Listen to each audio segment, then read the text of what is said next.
Hello, next we want to begin thinking about how we use routing when we are pushing. And there's lots of different kinds of pushing. Pushing is very important in each one. I don't want to get in a whole discussion about pushing and why are we pushing. There's this whole thing about, well, we shouldn't push in self-defense, and then someone else says, oh, well, you can push someone into a wall or something like that. Really, it's mostly not about that. And mostly the idea is if you push someone and get them moving and then hit them, it just amplifies the force effects, and also it can just, if you can get them off balance and then hit them, you can really make them move. And got a few examples where I'm sparring, and done a few recently as well, where the person I'm sparring just off balance and I've just gone like that, and then I'm not even releasing force like I would hit a bag or anything like that, and they've just pinged because they're just off balance. Like anyone could do it if you just have the presence of mind to just do the right thing when you just notice that they were off balance. It's just that I have the presence of mind to do it. That's the skill more than anything like to do with Farley or anything like that. So pushing is very important anyway in each one. That's very much part of it. Like you just get someone moving and then hit them. It's not the be all and end all. But there's some particular rules about routing that we need to think about. And we can begin with the most common one that we always see, which is this kind of push where you do the double-handed push forwards. And it's quite interesting. There's a bit of a fetishization about this push in each one. It's the one like you just always see people demonstrating, see people do it in push hands, and you see people doing it like this kind of movement. And why I think that's interesting is that's really one of the hardest pushes to make work when you're actually sparring. Like everything's in the way of it. Your opponent's arms are in the way, and to get a clean push. Yeah, okay. In push hands, you can manipulate it so you can get. Actually, I find that quite hard. I can hardly ever make it. So maybe it's just me. My senior student gets me with that all the time. And so far, I'm just going like that to try and neutralise it. But I find it a lot harder to get him with that than he does to get me. But when we're sparring, it's very difficult to get that double hand push in. But nevertheless, it's something you probably see in real fights more than anything else, because it's so many fights start like that. With this push, it's part of the social construction of violence. I push you, you push me, I push you back, and then we roll on the floor. So, not saying it's not a useful technique. I just think it's quite interesting how you always see this technique. In terms of routing, we use this kind of scrape routing, or what used to be called like the energy of a car suddenly braking, so that everything goes forward. So it's trying to get across this feeling that, like, do a short movement, and it's like all your flesh and body, the fleshy parts just kind of move forward off the bone for a bit like that. You can actually feel it, and the more weight you carry, the more you feel it, and I suppose more muscular you are as well. So that's the effect of the movement, and this is the kind of routing we need, the basic kind of routing. And again, it's just the front foot, a bit like a short seeking step, and it's this idea that you see it in Bagua, this kind of the front of the foot, ball of the foot goes first, and then the back foot slams down like that, and you push like this. And for the posture itself, for the push posture, from here you make this kind of arc. And again, it's like, people are always like, oh, you've got to have a teacher. And I like the Li Dongfeng saying, think of his own teacher, that nature taught him. Just, like certain things will teach you, and the bag will teach you. If you're practicing on a bag, it's better than practicing just on the air or on a person. Practicing on the bag itself will teach you, because if you actively just try to feel like, well, what's the best structure here for transmitting force, and you soon realise, like, this kind of forward Farley, you want this rounded structure, this arc-like structure, just transmits more force to it's a stronger physical structure on the bag, and you just kind of feel it naturally. And the bag itself will force you to adopt this if you're actively searching for the correct movement. Now, although this seems really, really simple, it's amazing how many people can't do this. So what you will very often see, like it's almost habitual that people will do that they will try and push off the try and root and push off the back leg like that using this kind of back foot rooting.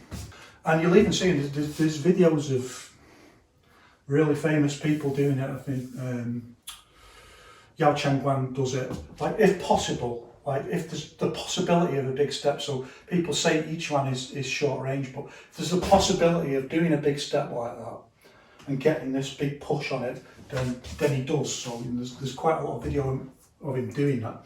So it's definitely not wrong to do that, where you can step in and get this extra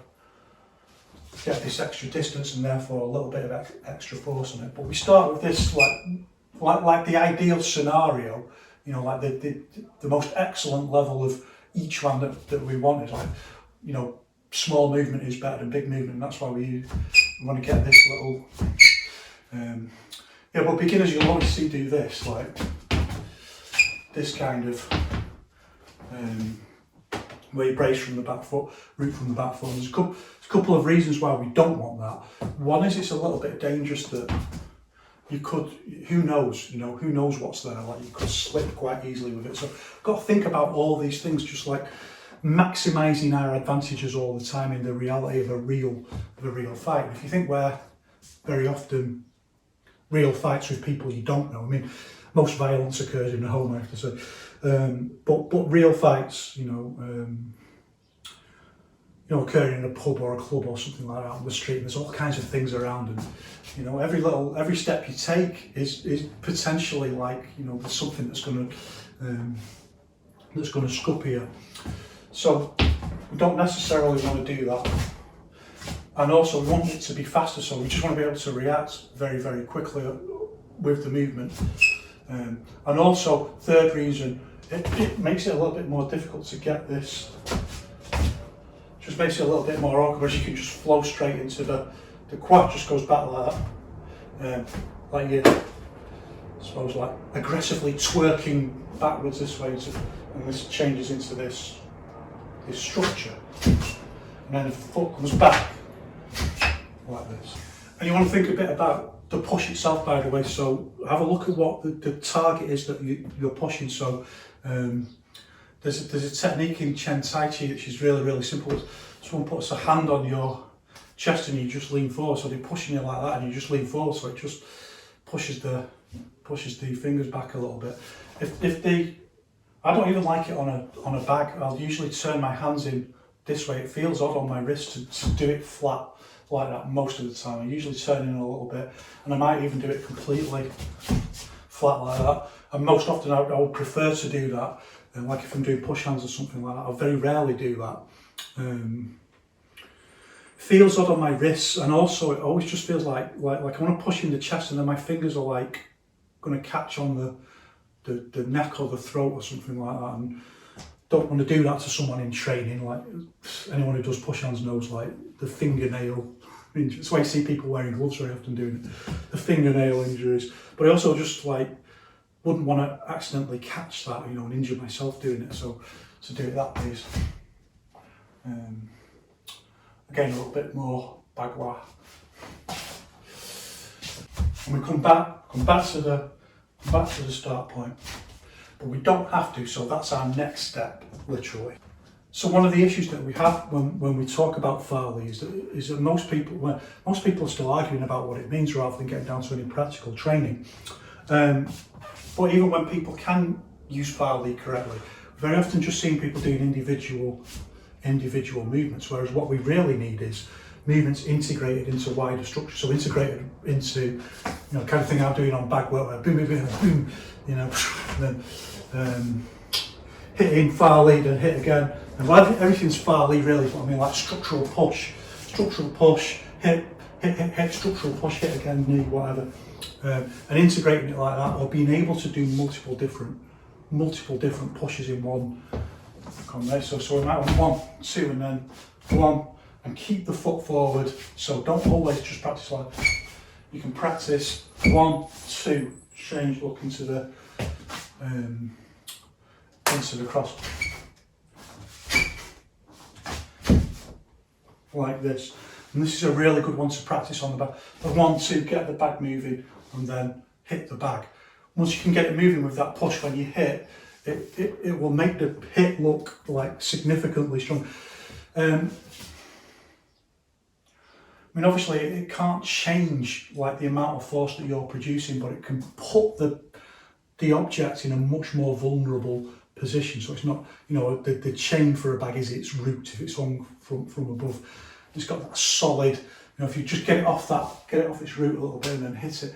The same with a person, just push them back a little bit and hit them. So you want to practice this 1, 2, hit like this, 1, 2. But you also want it the other way, so you want 1, 2 back and then hit as well. Because you don't know what's going to happen, so you want everything, you want to kind of practice everything, 1, 2, hit. So different variations of doing that you need. If you want to do that bigger step, then again, you don't want to come back like that, you don't want to do a big slide. Usually anyway, you want to go with it and just keep moving forward. It's quite a committed movement.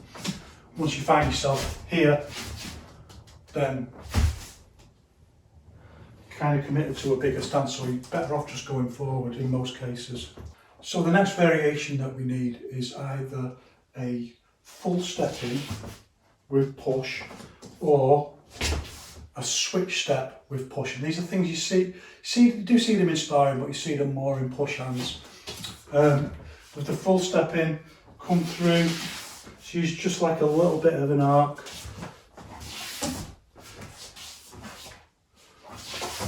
And there's a couple of reasons for doing that. One is it makes the body a little bit more, you know, you get this chicken head going on, which makes the body a little bit more evasive.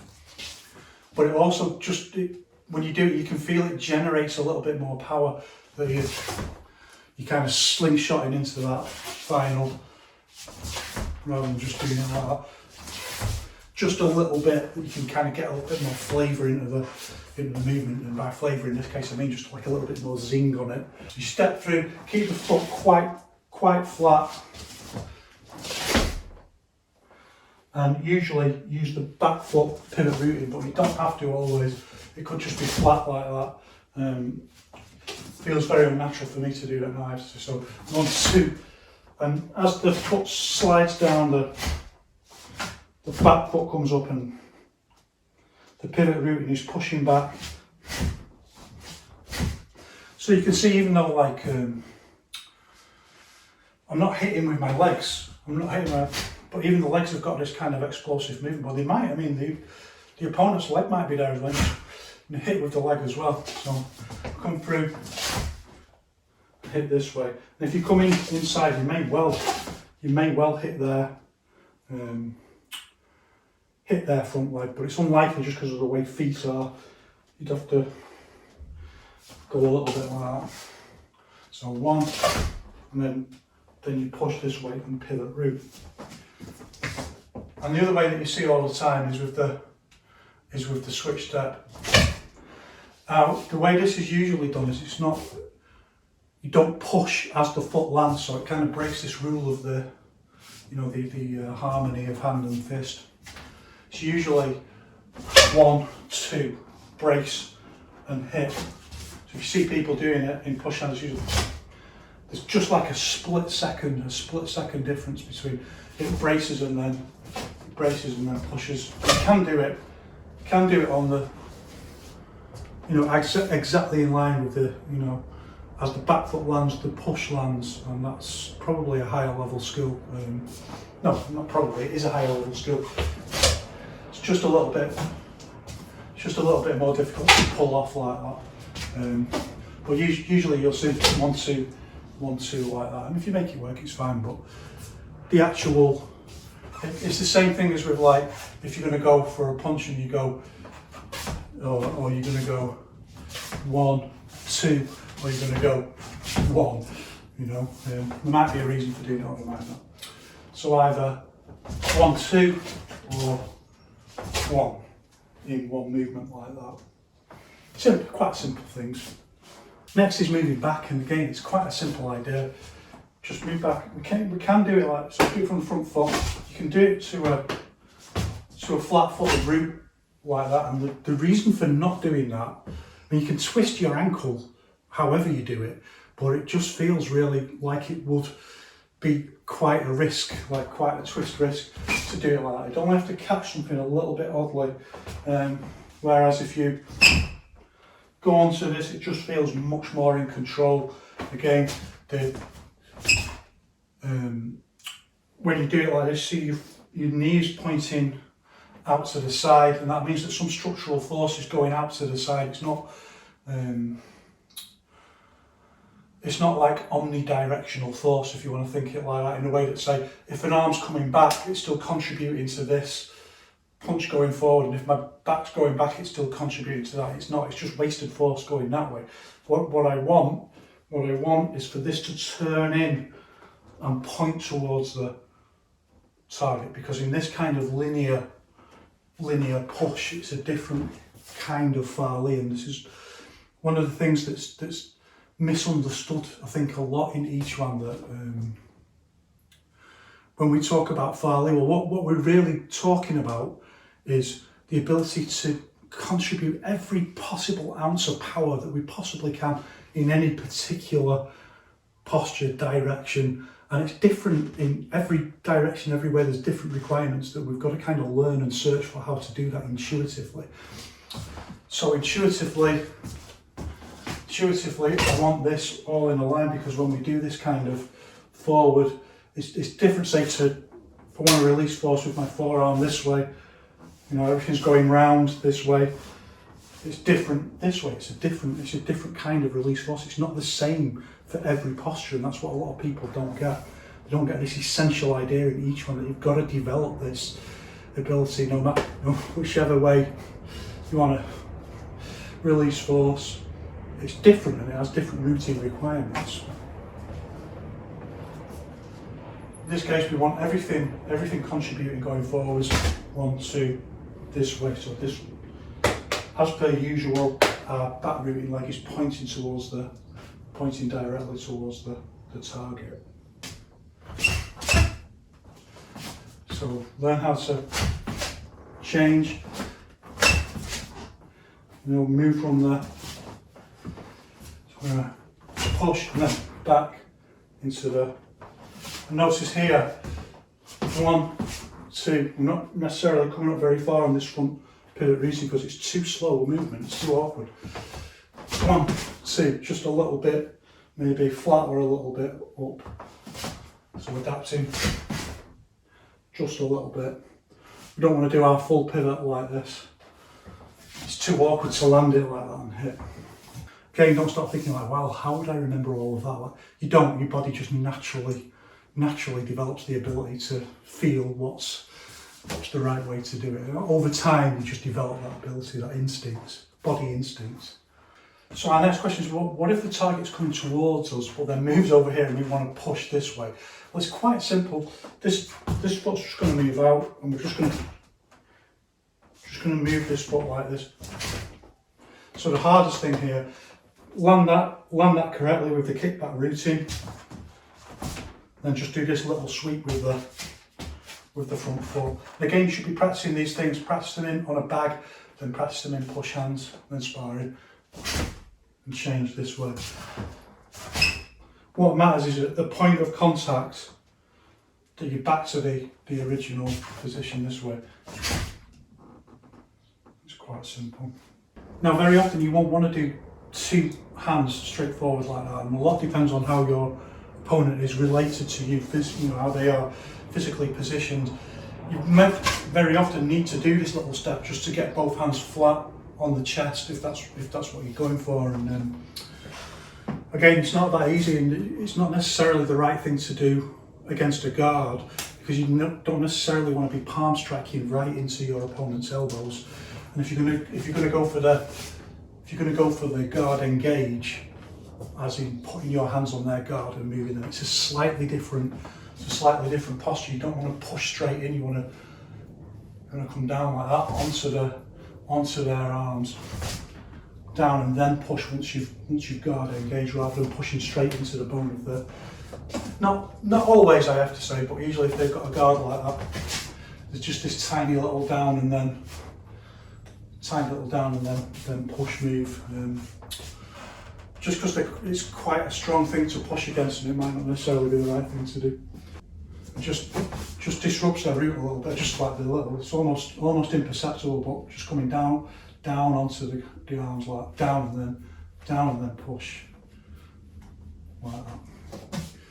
But you might not want to do that anyway, so you might want to, your opponent's facing you and they're at an angle relative to you, so their chest isn't flat, so you know, this hand's going to kind of half go on the chest muscle that way, and maybe that bit will be touching their chest, this bit won't at all, and this bit won't be touching anything because they're on an angle. So this double hand palm posture isn't necessarily the posture you want to use.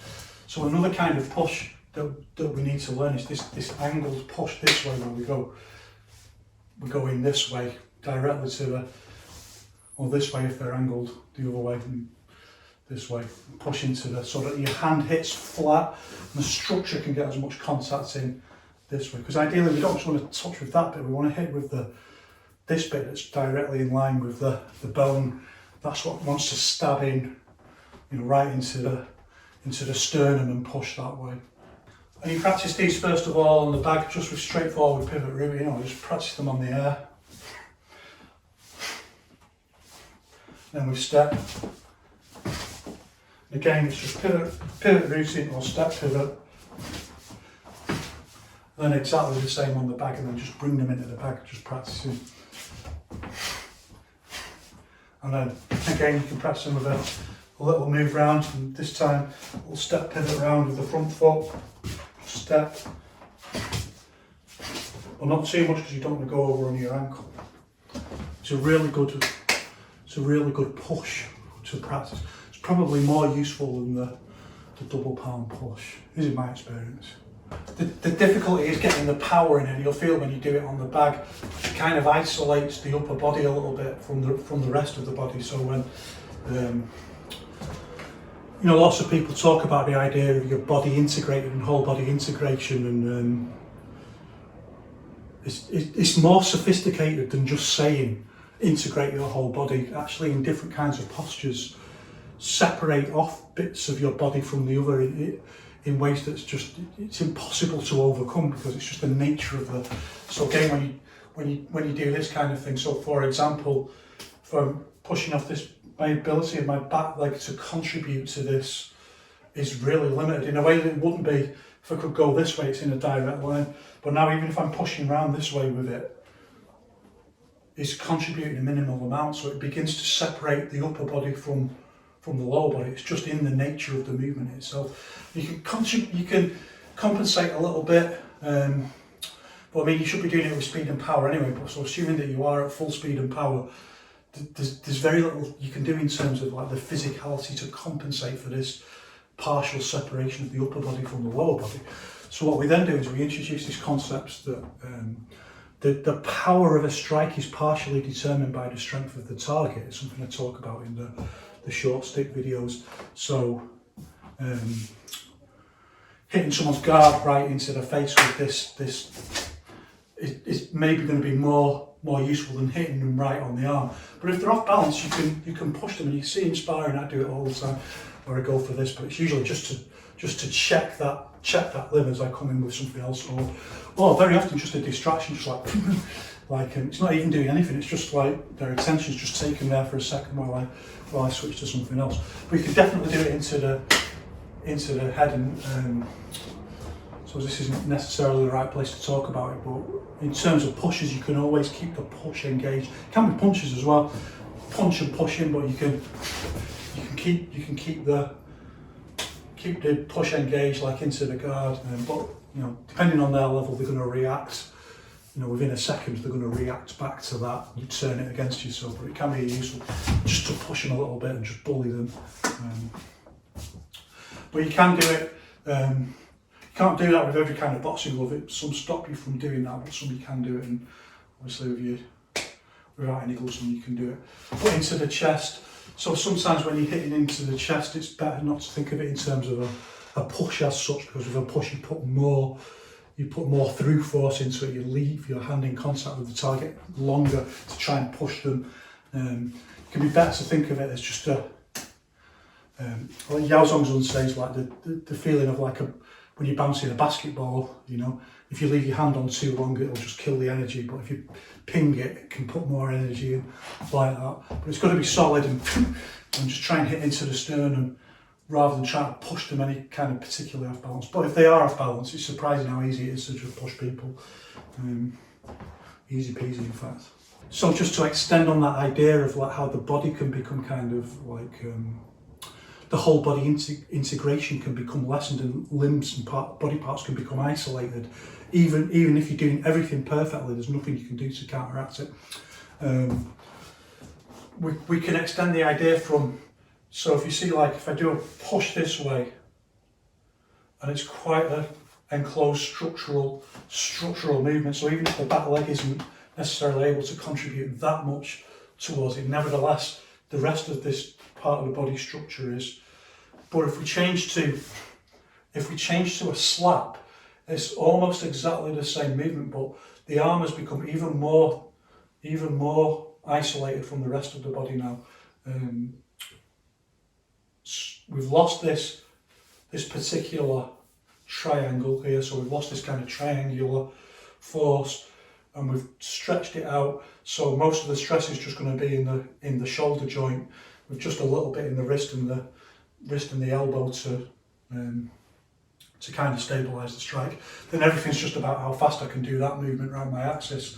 So I've lost like if I do that and hit, this much more solid structural, you know, this structural posture can transmit force much more, like real kinetic force, can transmit and hit more solidly, if you like, than this, where a lot of force is just dissipated because the arm's just kind of loose on the, and there's really nothing you can do about that. It's like you just got to change the way that you are generating force, and just be aware that different kinds of strikes do that, separate up the body in different ways.